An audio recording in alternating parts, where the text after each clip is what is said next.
আমাদের দশম শ্রেণীর প্রথম চ্যাপ্টার ভৌতবিজ্ঞানের পরিবেশের জন্য ভাবনা, এটা আমরা আজ শুরু করব। এর জন্য ভাবনা যেটা প্রথমে তোমাদের আছে সেটা হচ্ছে আমাদের বায়ুমণ্ডলে কোন কোন গ্যাস উপস্থিত আছে।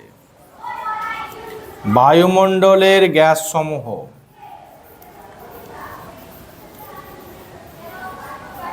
আমরা জানি যে বায়ুমণ্ডলে সবচেয়ে বেশি যে গ্যাসটা উপস্থিত আছে তাদের মধ্যে সবচেয়ে প্রথমে আছে নাইট্রোজেন, প্রায় 78% দিয়ে আমাদের বায়ুমণ্ডল তৈরি।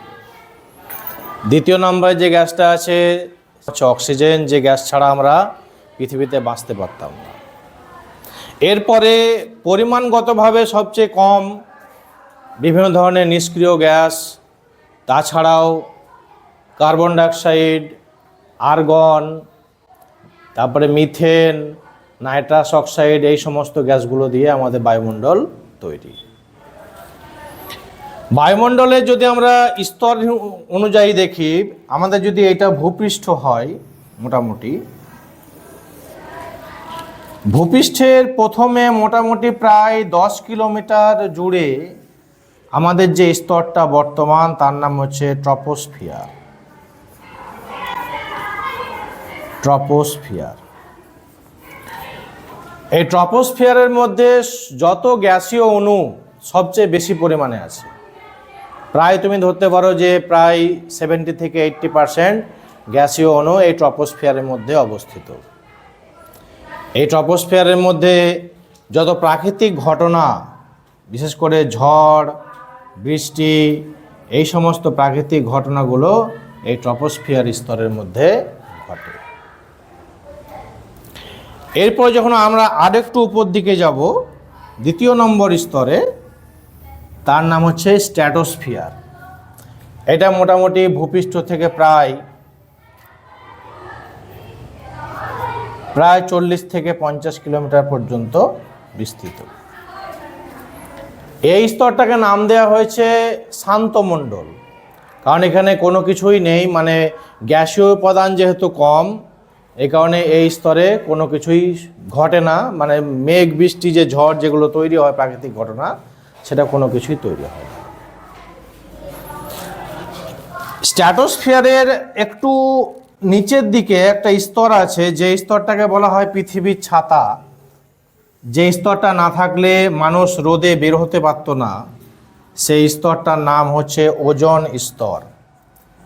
এটা মোটামুটি প্রায় 30 কিলোমিটার এর যে ব্যাসার্ধ, সেই ব্যাসার্ধ অনুযায়ী 30 কিলোমিটার এর নিয়ে তৈরি। স্তর সৃষ্টি হওয়ার জন্য মূল যে দায়ী যে গ্যাসটা, সেই গ্যাসটা বা সেই রশ্মিটা, সেই রশ্মিটার নাম হচ্ছে অতি বেগুনি রশ্মি, ইউভি রশ্মি।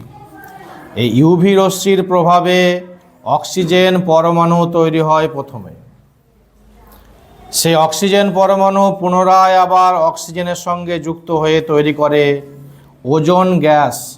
যে ওজোন গ্যাসের ঘনত্ব মোটামুটি প্রায় 30 কিলোমিটার পর্যন্ত বিস্তৃত।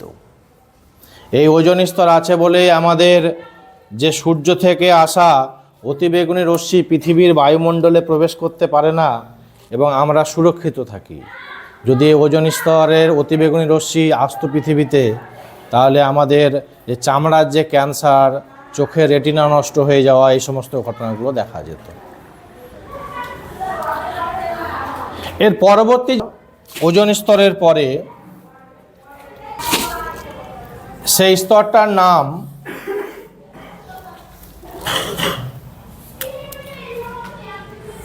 মেসোস্ফিয়ার। এই মেসোস্ফিয়ার স্তরে আমরা দেখি যে সবচেয়ে বেশি ঠান্ডা হয় এই স্তরটা। এর সর্বোচ্চ উপরের দিকে তাপমাত্রা হয় -93 ডিগ্রি সেন্টিগ্রেড।